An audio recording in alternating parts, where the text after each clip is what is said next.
supplied by a sub-librarian. It will be seen that this mere painstaking burrower and grubworm of a poor devil of a sub appears to have gone through the long Vaticans and street stalls of the earth, picking up whatever random allusions to whales he could anyways find in any book whatsoever, sacred or profane. Therefore you must not, in every case at least, take the higgledy-piggledy whale statements, however authentic, in these extracts for veritable gospel cytology. Far from it.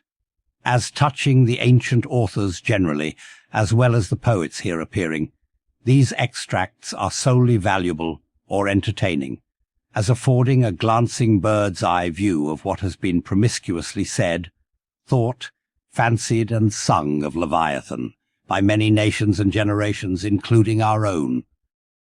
So fare thee well, poor devil of a sub, whose commentator I am. Thou belongest to that hopeless, sallow tribe which no wine of this world will ever warm, and for whom even pale sherry would be too rosy strong, but with whom one sometimes loves to sit and feel poor, devilish too, and grow convivial upon tears, and say to them bluntly, with full eyes and empty glasses, and in not altogether unpleasant sadness, give it up, subs. For by how much the more pains ye take to please the world, by so much the more shall ye for ever go thankless. Would that I could clear out Hampton Court and the Tuileries for ye, but gulp down your tears and hie aloft to the royal mast with your hearts, for your friends who have gone before are clearing out the seven-storied heavens and making refugees of long-pampered Gabriel, Michael and Raphael against your coming. Here ye strike but splintered hearts together. There ye shall strike unsplinterable glasses. Extracts. And God created great whales. Genesis. Leviathan maketh a path to shine after him. One would think the deep to be hoary. Job. Now the Lord had prepared a great fish to swallow up Jonah. Jonah. There go the ships. There is that Leviathan whom thou hast made to play therein. Psalms. In that day the Lord with his sore and great and strong sword shall punish Leviathan the piercing serpent, even Leviathan that crooked serpent, and he shall slay the dragon that is in the sea. Isaiah. And what thing soever besides cometh within the chaos of this monster's mouth, be it beast, boat, or stone, down it goes all incontinently, that foul great swallow of his, and perisheth in the bottomless gulf of his paunch. Holland's Plutarch's Morals. The Indian Sea breedeth the most, and the biggest fishes that are, among which the whales and whirlpools called balenae take up as much in length as 4 acres or arpens of land. Holland's Pliny. Scarcely had we proceeded 2 days on the sea, when about sunrise a great many whales and other monsters of the sea appeared. Among the former, one was of a most monstrous size. This came towards us, open-mouthed, raising the waves on all sides, and beating the sea before him into a foam. Tux Lucian, The True History. He visited this country also with a view of catching horse whales, which had bones of very great value for their teeth, of which he brought some to the king. The best whales were catched in his own country, of which some were 48, some 50 yards long. He said that he was one of 6 who had killed 60 in 2 days. Urther or Octher's verbal narrative taken down from his mouth by King Alfred, A.D. 890. And whereas all the other things, whether beast or vessel, that enter into the dreadful gulf of this monster's whale's mouth, are immediately lost and swallowed up, the sea gudgeon retires into it in great security, and there sleeps. Montaigne. Apology for Raymond Sebon. Let us fly, let us fly. Old Nick take me if it is not Leviathan described by the noble prophet Moses in the life of patient Job. Rabelais. This whale's liver was 2 cartloads. Stowe's Annals. the great Leviathan that maketh the seas to seethe like boiling pan. Lord Bacon's version of the Psalms. Touching that monstrous bulk of the whale or work we have received nothing certain. They grow exceeding fat, insomuch that an incredible quantity of oil will be extracted out of one whale. Ibid. History of Life and Death. The sovereignest thing on earth is Parmacetti for an inward bruise. King Henry. Very like a whale. Hamlet.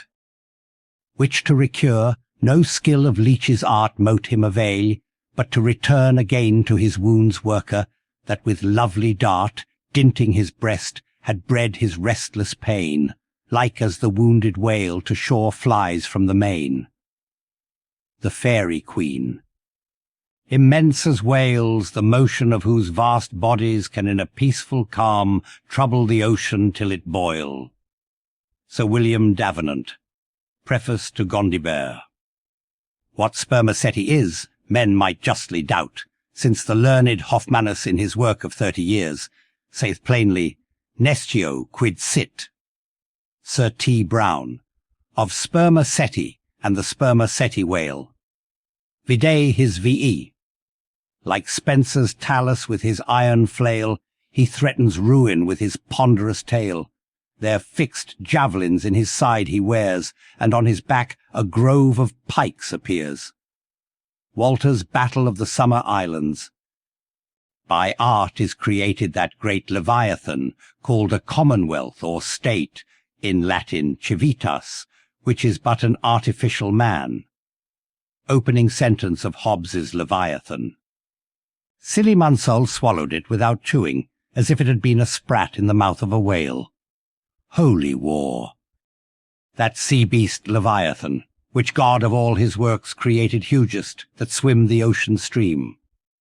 Paradise Lost. There Leviathan, hugest of living creatures, on the deep stretched like a promontory sleeps or swims, and seems a moving land, and at his gills draws in, and at his trunk spouts out a sea. Ibid. The mighty whales which swim in a sea of water, and have a sea of oil swimming in them. Fuller's Profane and Holy State. So close behind some promontory lie the huge Leviathans to attend their prey, and give no chance, but swallow in the fry, which through their gaping jaws mistake the way. Dryden's Annus Mirabilis. While the whale is floating at the stern of the ship, they cut off his head, and tow it with a boat as near the shore as it will come, but it will be aground in 12 or 13-foot water. Thomas Edge's 10 Voyages to Spitzbergen, in Purchas. In their way they saw many whales sporting in the ocean, and in wantonness fuzzing up the water through their pipes and vents, which nature has placed on their shoulders. Sir T. Herbert's Voyages into Asia and Africa. Harris Cole. Here they saw such huge troops of whales that they were forced to proceed with a great deal of caution, for fear they should run their ship upon them. Schouten's 6th Circumnavigation. We set sail from the Elbe, wind northeast in the ship called the Jonas in the Whale. Some say the whale can't open his mouth, but that is a fable. They frequently climb up the masts to see whether they can see a whale, for the first discoverer has a ducat for his pains. I was told of a whale taken near Hitland that had above a barrel of herrings in his belly. One of our harpooneers told me that he caught once a whale in Spitzbergen that was white all over. A Voyage to Greenland, A.D. 1671, Harris Call. Several whales have come in upon this coast. Fife. Anno 1652, 180 foot in length of the whalebone kind came in, which, as I was informed, beside a vast quantity of oil, did afford 500 weight of baleen. The jaws of it stand for a gate in the garden of Pitferren. Sybil's Fife and Kinross. Myself have agreed to try whether I can master and kill this spermaceti whale, for I could never hear of any of that sort that was killed by any man, such as his fierceness and swiftness. Richard Stafford's letter from the Bermudas. Phil, trans. A.D. 1668. Whales in the sea, God's voice obey. N.E. Primer. We saw also abundance of large whales, there being more in these southern seas, as I may say, by 100 to 1, than we have to the northward of us. Captain Cowley's Voyage round the Globe, A.D. 1729. And the breath of the whale is frequently attended with such an insupportable smell as to bring on a disorder of the brain. Ulloa's, South America. To 50 chosen sylphs of special note we trust the important charge, the petticoat. Oft have we known that sevenfold fence to fail, though stiff with hoops and armed with ribs of whale. Rape of the Lock. If we compare land animals in respect to magnitude with those that take up their abode in the deep, we shall find they will appear contemptible in the comparison. The whale is doubtless the largest animal in creation. Goldsmith, Natural History. If you should write a fable for little fishes, you would make them speak like great whales. Goldsmith to Johnson. In the afternoon we saw what was supposed to be a rock, but it was found to be a dead whale, which some Asiatics had killed, and were then towing ashore. They seemed to endeavour to conceal themselves behind the whale, in order to avoid being seen by us. Cook's Voyages. The larger whales they seldom venture to attack. They stand in so great dread of some of them, that when out at sea they are afraid to mention even their names, and carry dung, brimstone, juniper wood, and some other articles of the same nature in their boats, in order to terrify and prevent their too near approach. Uno von Troil's letters on Banks's and Solander's voyage to Iceland in 1772.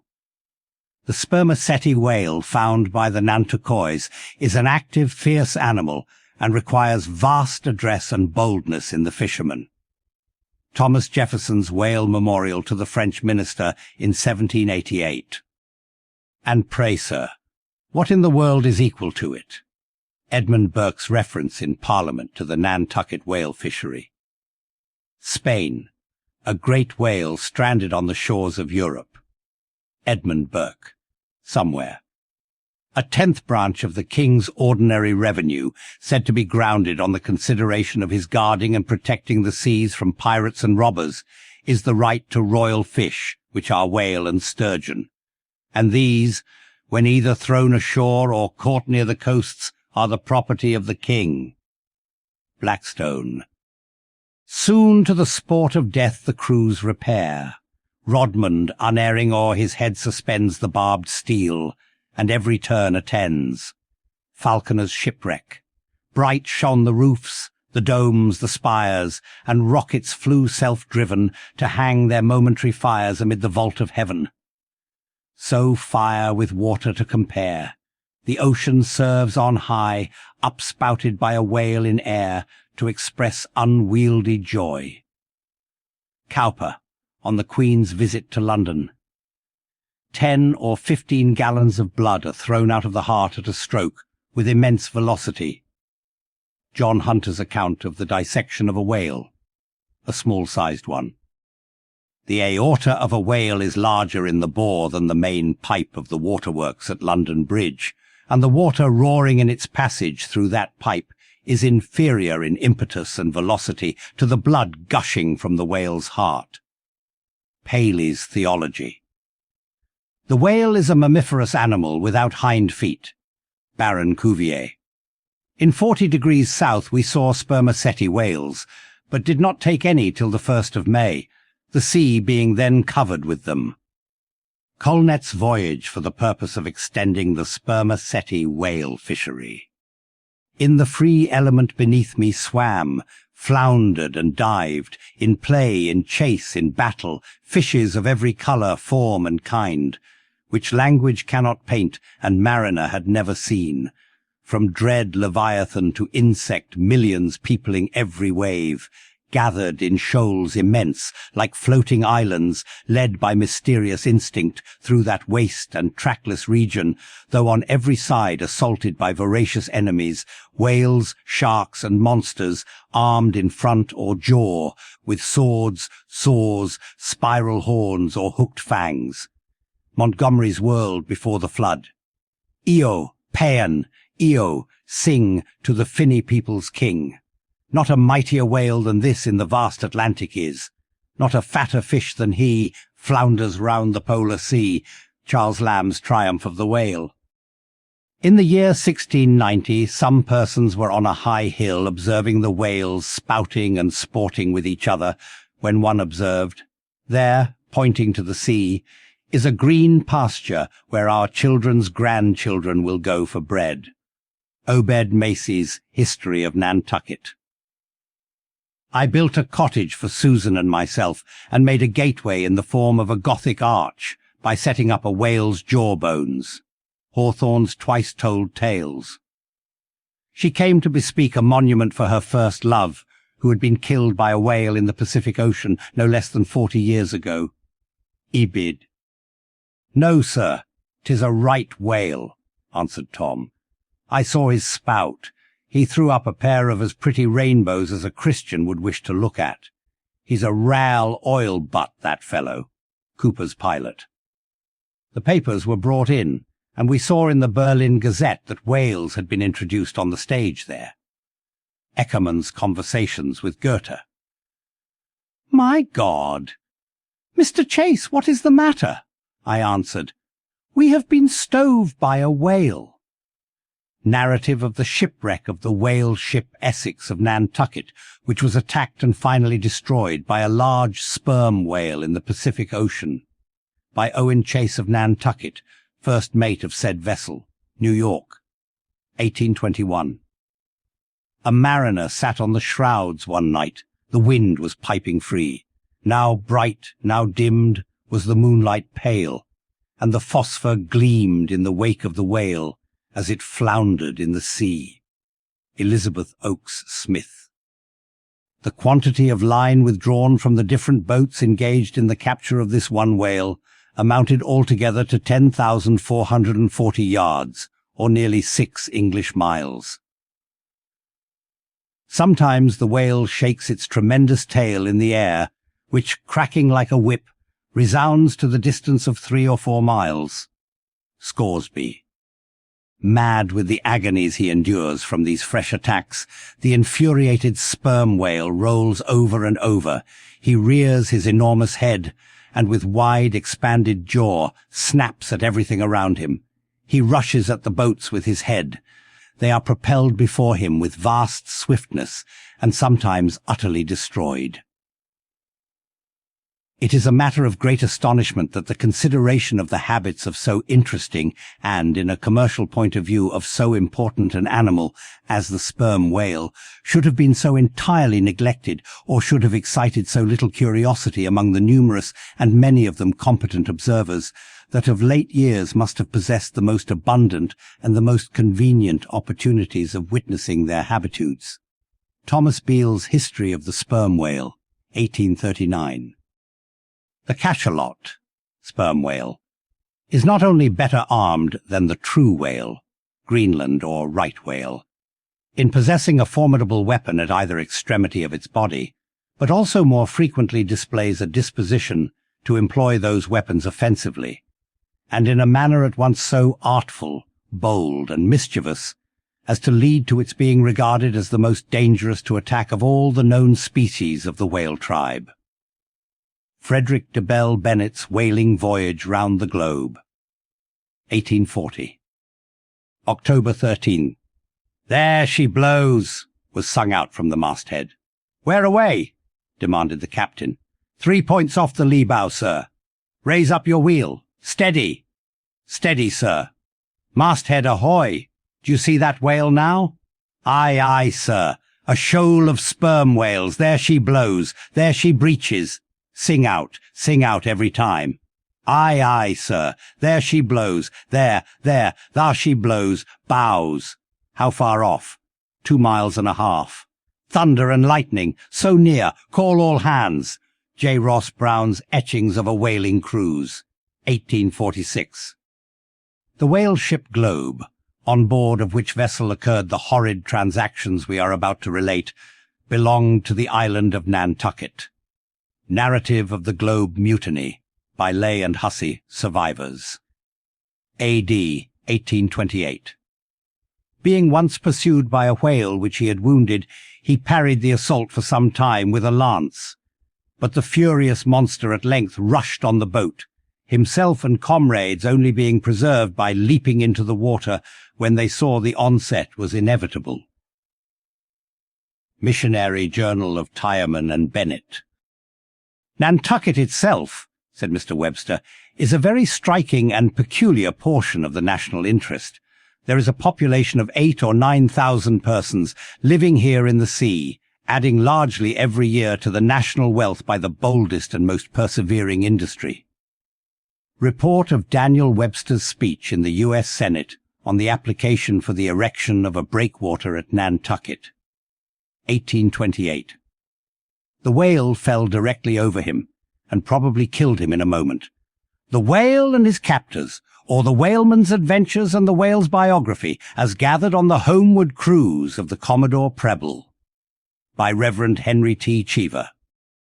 If you make the least damn bit of noise, replied Samuel, I will send you to hell. Life of Samuel Comstock, the Mutineer, by his brother, William Comstock.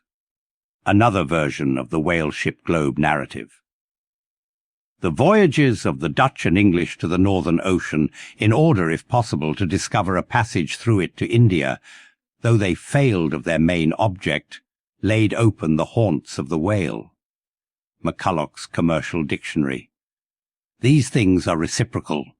The ball rebounds only to bound forward again, for now, in laying open the haunts of the whalemen seem to have indirectly hit upon new clues to that same mystic northwest passage.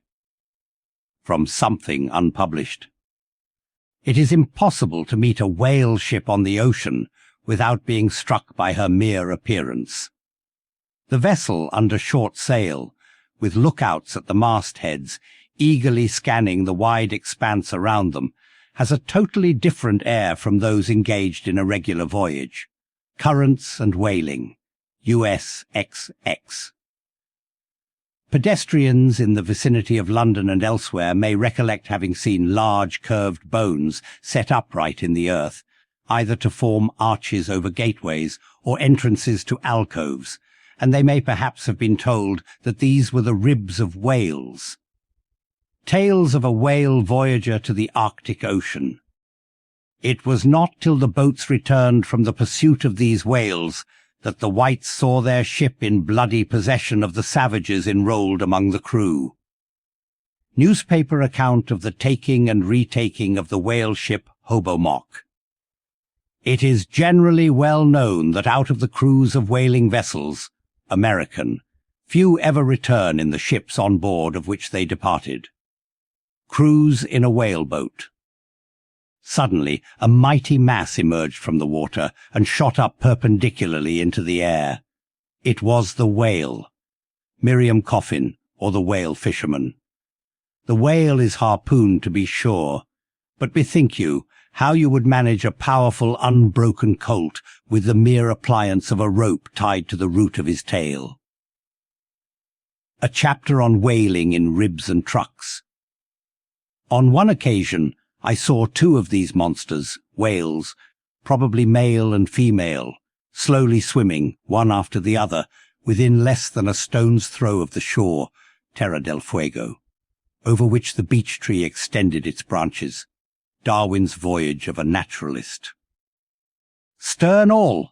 exclaimed the mate, as upon turning his head he saw the distended jaws of a large sperm whale close to the head of the boat, threatening it with instant destruction. "Stern all for your lives!" Wharton, the Whale Killer. So be cheery, my lads, let your hearts never fail, while the bold harpooner is striking the whale. Nantucket Song. Oh, the rare old whale, mid-storm and gale in his ocean home, will be a giant in might, where might is right, and king of the boundless sea. Whale Song.